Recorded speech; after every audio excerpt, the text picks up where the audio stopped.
This is Hypno. It's a Gen 1 Psychic type, and I always felt like it was missing something. Today, we're going to make it part Dark type and play through Pokémon Leaf Green to see how these changes improve it. Before we get into it though, I want to talk about why I think this change is needed. The problem really starts in Gen 1. See, in Gen 1, there were no Dark types to save us from the menacing Psychic types from Sabrina. And you couldn't rely on the other Psychic weakness, the Bug type, because they didn't have any moves strong enough to matter. But when Gen 2 came around, they retroactively gave Gen 1 Pokemon like Magnemite the Steel type, another type introduced after Gen 1. So why didn't they do the same with the Dark type? This would have given the player a much easier option for Sabrina in the remakes. But no, they were left with the same old Bug types and the same old moves. Now, yes, some Pokemon in Gen 2 did receive Dark-type moves in their respective movesets, but none of them got to get that sweet, sweet stab that we all crave for. And given the history and lore that Hypno has, I think it's a perfect fit. For anyone unaware, Hypno's Fire Red Pokédex states the following. It carries a pendulum-like device. There was once an incident in which it took away a child it hypnotized. So as you can see, there is a perfect precedent here for Dark type behavior in Hypno. Okay, so with that out of the way, I'll go ahead and start the run with the Psychic Dark Hypno and take you through the changes in the moveset as we go. In Fire Red and Leaf Green, you are first able to encounter a Drowsy on Route 11 before the 3rd gym, between level 11 and 15. So until we get to that point, I'll talk about possibly changing Hypno's ability. In Gen 3, its ability is Insomnia. Now, in later gens, it does get access to Forewarn and Inner Focus, which I could totally see. But I wanted to consider some other options just in case I missed anything. The two that caught my eye here were Clear Body and Shadow Tag. And I could totally see Hypno not being able to be intimidated or not letting opponents run away, but I think Insomnia works too well for the lore of Hypno here, so we're just going to be sticking with that. And that's about it for its ability. And, oh, would you look at that? Looks like we're coming up on Vermilion City.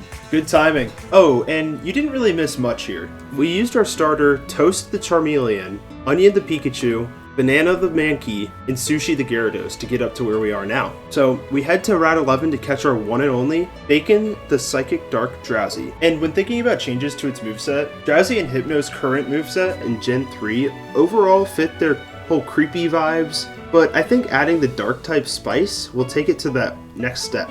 Unfortunately, in Gen 3, there's really not a lot to work with in terms of options. Plus, Hypno can learn half of them via TM already, so might as well learn them naturally. So I'll go ahead and catch you guys up to speed to the level that we're at right now, which is level 11. So right off the bat at level 1, Drowsy learns Pound and Hypnosis. Instead of Pound, Drowsy will know Pursuit and Hypnosis. I think that learning Disable at level 7 is still great here, so we'll keep that along with Confusion at level 11. So here's her current moveset, and when we level her up to the rest of the team, we learn a couple more moves. Now, usually at level 17, Drowsy learns Headbutt, and you might think that I want to replace this, but given the pig-like anatomy of Drowsy, I think it relatively fits here. We are going to be dropping it to level 15 though. Similarly, at level 21, Drowsy learns Poison Gas, which I think is a cheeky status move that I can see keeping on this guy, but we're going to bring it down to level 19. We go ahead and teach Headbutt over Disable, but avoid Poison Gas. The first moment for Bacon to shine comes when we attempt to take out the rival's Raticate on the SSN, but it gets a crit Hyper Fang, so I immediately switch it back out. But when the Kadabra comes out, there's pretty much nothing Kadabra can do to me, mainly because it only knows a Psychic type move, which is a somewhat interesting realization. I don't think any Psychic type Pokemon in this game have any coverage moves on it, so some of the fights with Psychic type Mons in them are kinda gonna be free. Oh, and in preparation for the gym, I catch a Bellsprout to teach it Cut. And when training for Lieutenant Surge, Drowsy learns a new move, in Thief. Normally, Poison Gas is the last move Drowsy learns before evolving, but here I want to add Thief at 23. I think it fits the vibe of both Drowsy and Hypno and gives a player another base 40 stab option that could be helpful in stealing items from other trainers' Pokemon. So we go ahead and teach it over Pursuit. But anyways, the 3rd gym leader, Surge, is up to bat, which surprisingly, Bacon is able to handle pretty well, taking out the Voltorb and Pikachu without any issues, up until the Raichu outdamaged her, so we decided to let the rest of the team help her out. But nonetheless, I'm happy with the work Bacon put in here. On Route 9, Bacon is able to evolve at level 26, which is great. And once getting to Celadon City and infiltrating the Team Rocket hideout, Bacon wants to learn the move Snatch. Normally, Hypno learns Meditate at level 29, a move that boosts its attack stat by 1 stage, but I don't really see this being super helpful, so we brought it down to level 28 and replaced it with Snatch. This move is very specific gameplay-wise, but it works so well with the lore of Hypno. But we ultimately decide not to teach it due to how niche it is. I still think the move works for the design though. The next real important fight doesn't really come until the 4th gym leader Erica, where you'd think Bacon would be able to destroy, but she kinda gets para-haxed into the ground after taking one too many Giga Drains from Victory Bell. Kind of unfortunate, because it was really just bad RNG that we got, but the rest of the team was able to take care of it from here. Once reaching Saffron City, we start to take down Team Rocket yet again in Sylph Co, where Bacon levels up to 32, learning the move Nightmare. This is usually a move relearner move for Hypno, but I don't really know how accessible that is in a regular playthrough. So I decided to add it as a regular level up move, and I really think it works with the vibe. I'm extremely excited to make use of this move, as it really is perfect for Hypno. And deeper within Sylph Co, Bacon learns another move, that being Psychic.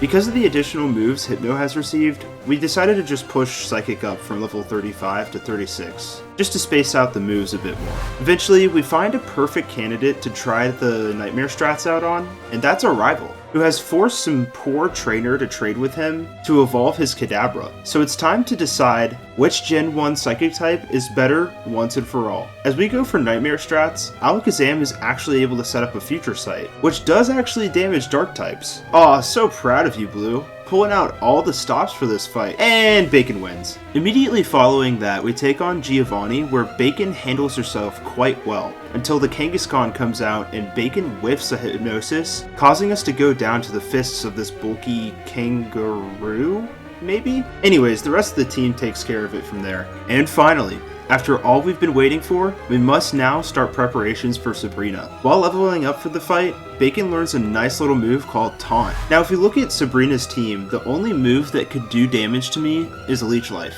But it's a Gen 3 bug type move, and we all know what that means. And if we use Taunt on Alakazam, it can still use Future Sight, so I don't think it's going to be very helpful to pick up here. Even though it's probably the most useful non-damaging Dark type move in a normal playthrough, and this slot is normally taken up by Psych Up at 43, which to me is a move that would pretty much never be used unless you want to take the evasiveness boosts off of Koga's minimizing Muck. And with that out of the way, we shove some sunglasses on Bacon and approach the biggest moment of the run. Kadabra gets annihilated by a Thief, Venomoth gets clamored by a Psychic, Mr. Mime gets 2-shot by Thief, and then the big guy comes out. And just to keep in mind, I am still 3 levels below this thing. I'm able to whittle him down with Nightmare strats and Thieves, while the only moves that Sabrina goes for is Calm Mind and Recover, even though Future Sight is right there. But whatever. And eventually, we're able to take it out. So yeah, overall, the Psychic Dark Hypno basically makes Serena a glorified A-button simulator.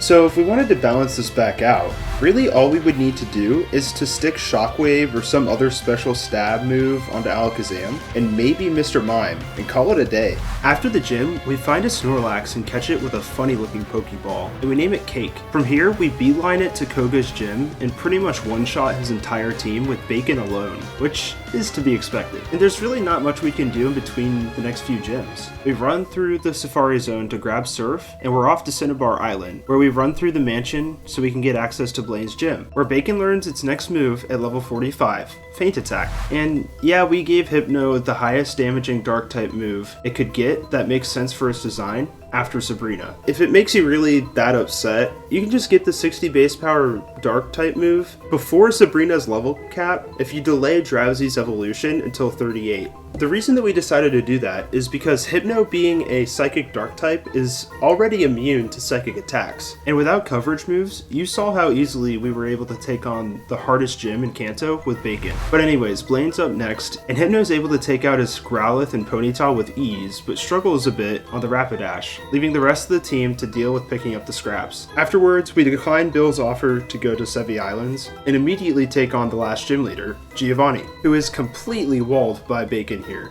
especially after taking out Nidoking, where we learn Dream Eater. Hypno is usually able to learn Swagger at level 49, but we decided to replace it with Dream Eater. Obviously, I think not putting this move on Hypno was a complete wasted opportunity, and we're able to use it immediately on the incoming Rhyhorn to finish off Giovanni. And really all that's left from here is the final rival battle, where Hypno flexes on another instance of an Alakazam without coverage moves, and the Elite Four. And while prepping for it, Bacon learns her final move, Future Sight. Usually learning Future Sight at 57, we decided to just keep it as is because it's not really affected by any level caps at this point in the Elite Four. But at this point, I feel like her moveset is pretty much perfected, so we decided not to learn it. But let's see how Bacon performs against the Elite Four in this game. She's got average speed and mostly relies on sleep strats, so let's hope we can land our Hypnosises. Lorelei is up first, who sends out a Dugong, who's pretty specially bulky, so we just win the War of Attrition, healing as we go with Dream Eater. When Cloyster comes out, who is really only able to set up spikes before it dies. Next out is Slowbro, a fantastic Pokemon, but with Stab and Black Glasses, Feint Attack is able to two-shot it into oblivion. Unfortunately though, the Lapras is able to outdamage us with Ice Beams and bad RNG, leaving the rest of the fight to the rest of the team. I think Bacon did pretty much everything I could here, and it took out 3 out of the 5 of Lorelei's Pokemon without any issues, and I think Dream Eater really helped us out with giving us a little bit of health back in the process. Next up is Bruno, who sends out his Onix, who gets annihilated by Feint Attack, and in comes Hitmonchan, and unfortunately, with Bacon taking neutral damage from its Sky Uppercuts, it isn't able to land a Hypnosis before needing to switch out. Tough luck, Bacon. I really thought you'd be able to sweep here. Later in the fight, I attempt to get the kill on Machamp with a cheeky Feint Attack, but it just barely doesn't get the kill, leaving Bacon in the dust for the rest of the fight. I am somewhat disappointed with Hypno's performance here, but with me running Dream Eater instead of Psychic, I have to rely on Hypnosis connecting, which I think is a necessary drawback to an otherwise overpowered strat. After Bruno comes Agatha, where Bacon is able to take care of the Gengar with 2 Feint Attacks, put the Golbat to sleep and recover some HP with Dream Eater, and when Arbok comes out, I'm able to put it to sleep, but I misclick going for Hypnosis again, only for Arbok to wake up and outdamage us, causing us to switch out. Later in the fight, I bring Bacon back out to deal with the other Gengar, getting HP back from Dream Eater, and taking out the following Haunter with ease. I think the limited Bacon sweep here is expected, so I'm happy it worked out for her. The final Elite Four member is Lance, and if you've tuned in to my previous Nuzlocke videos, you'll know I've got a rocky relationship with this fine fellow. But let's see how Bacon does here. Right off the bat, she cleanly takes out the Gyarados with Dream Eater, bringing in Aerodactyl, where we're able to do some chip damage, but ultimately is out damaged and taken out. I think given the Pokemon Lance has, Bacon was going to struggle a little bit here anyways, and while it's frustrating that she was taken out so early in the fight, I think overall, she would have done worse in its original state. So from here, it's time to take on the final fight against our rival. And oh boy, is it a doozy. Against Pidgeot, Bacon does her normal combination of Dream Eater and Feint Attacks to take it out, and for some insane reason, the next Pokemon Blue sends out is his Alakazam. So I take this opportunity to heal up with Dream Eater a bit before annihilating it with Feint Attacks. Next up is Rhyhorn, who Bacon is able to win the War of Attrition with Dream Eater's heals. And the same thing goes down with Arcanine too. In comes Executor, who I'm able to two-shot with Feint Attack. And finally, out comes Blastoise. I try to get a Hypnosis off here, but our luck runs dry, leaving Bacon in the ground. But I'm so impressed with her utility in this fight, taking out Blue's entire team besides his starter. And with a little help from her teammates, Bacon and the gang rise to the top, taking out Blue and proving how much better Pokémon Leaf Green is with an actual Dark-type Pokémon in the game. Obviously, I think there would need to be some balancing in the Psychic types, mostly Alakazam, getting coverage moves so they can actually do damage to Hypno at all. But overall, I think this change to a usually average Pokemon really works out for this game. Let me know what you guys think about the changes I made to Hypno and how well it worked in game. I'd love to see any different ideas you could come up with for a Psychic Dark Hypno in Gen 3. But anyways, I had a blast making this video and I hope you enjoyed watching it. I wanted to thank you guys for the support I got on the Pokemon Heart Gold Johto Mons only Nuzlocke, and it's been unreal seeing the numbers go up, so definitely expect more Nuzlocke runs like that in the future. And if you made it this far in the video and you'd like what you see, consider liking the video and subscribing. It really helps me out a lot. And with that, I've been O Creations, and I'll see you guys in the next one.